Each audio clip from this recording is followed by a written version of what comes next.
Hello, my name is Glenn Kaler. I'm a proud owner of a GM vehicle, specifically a Saturn Vue Hybrid.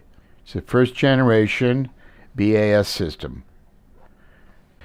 Unique to this system is an auto start system or feature allowing you to stop at a light, stop the engine, and automatically restart the engine. This spring needs to be further compressed to remove the drive belt. So in this video we're going to go through the various steps to remove the drive belt using a special compressor tool. To start this process, you'll need to find a nice level area to stop your car to do this work. Make sure you block the back wheels, put it in park, and using your hydraulic jack, bring up the passenger side wheel. Ensure that you put jack stands underneath this as extra protection. After everything's secure, then you want to remove the passenger side wheel. So let's get started with the operation. So here's the video. About the pieces. Oh, we took off the splash shield and we took that off so we can get, it's not really required to do the job, but it's better you take this off so you can see the bottom pulley or the on the engine. So we took that off and the wheel off, and then in here, and then put the wheel aside.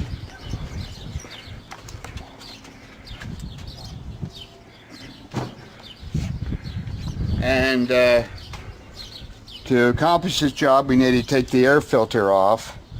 So there's a switch there that senses the airflow. We remove that.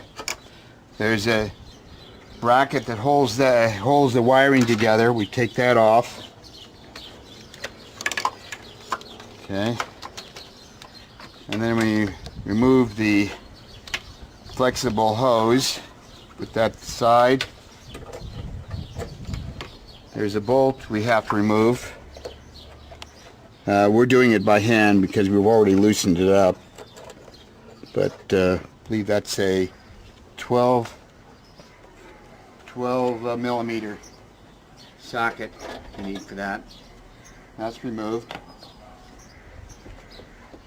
And then the top part of the housing of the air filter has to be removed. And we unclip it. There's two clips on the inner part of it. Remove that, and there's a hinge port that has to be removed. So we're going to go ahead and take that off. So we got that off. So we just have to put this aside. The air filter itself. And the bottom part of the assembly, part of the air assembly. So we have to move that. Comes out pretty easy.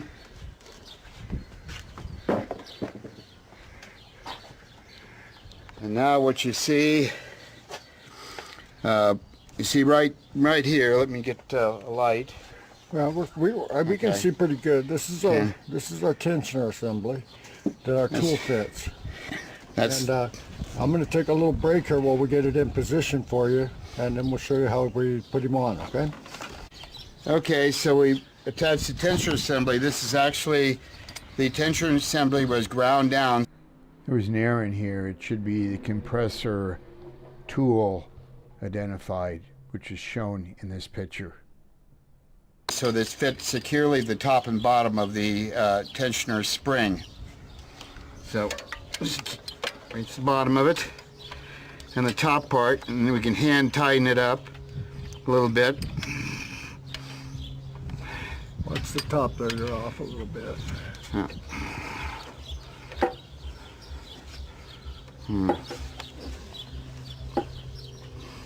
Okay.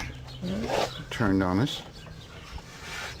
As you can see, the bottom is just a little bit cockeyed. I hope you can see that, but that's deliberate. Otherwise, it's going to run into the belt. So we go ahead and make it a little deliberate here, but it's secured to the bottom part of the spring. So now we have to tighten that up, but right now it's under tension. So the spring cannot be loosened without... The tool has been redesigned as shown above so that there's no issue with turning the tool so we get it into place. Now it's been ground down on the top end. We're going to take a little break here while Glenn tightens the spring down, and then we'll come back so we can see what it looks like. Okay, we're tightening up the spring right now.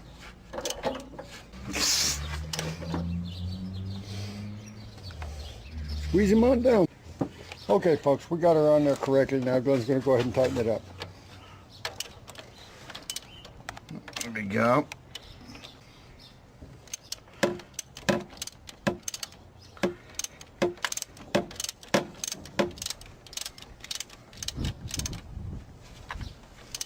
There you go. Now I can set a better view of it.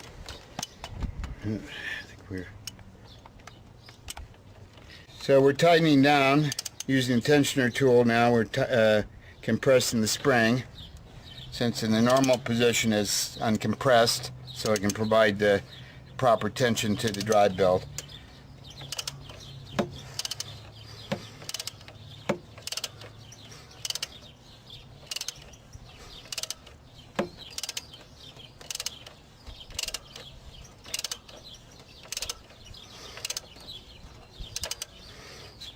As we're closer to complete compression of that spring, it gets harder and harder, and I think it's reached its limit. So we are complete there. Now, let's see here. You can see that tool has the spring pretty well squeezed down. So now we're going to go ahead and get our wrench on our secondary pulley. Now we're going to go ahead and use a 15 millimeter wrench on there, because we have to take the idler pulley, which is located there. We have to pull that away.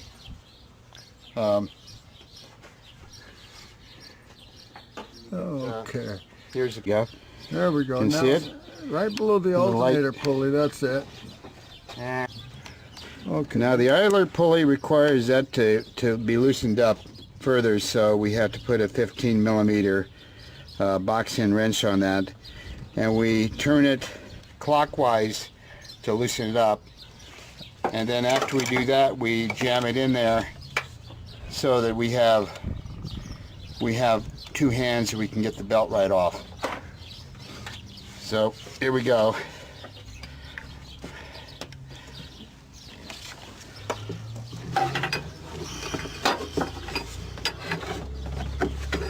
So for the purpose of this video, we've taken the 15 millimeter box-in wrench and we've rotated the idler pulley clockwise, and then we've jammed in an extension rod there to hold in position. Now you can do anything that you want to hold it in position.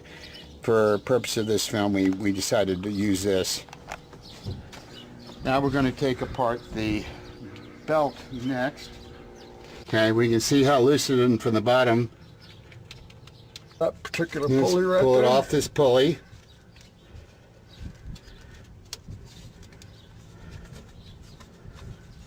And we'll go back up top.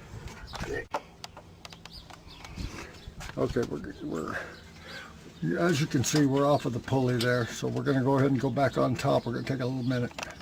We just use our fingers to move the pulley out of the way.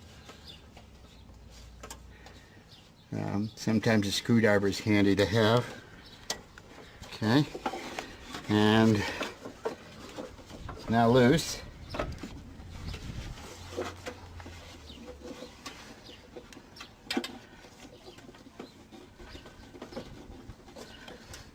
see, I think it's better to take it down from to the bottom. So we're just going to go ahead and move it to the bottom. But we did get the belt out. Now, looks like we have some wear on this thing. We have 15-inch socket there, box-in socket. We're going to release the tension on the idler pulley. So we're going to let go of that.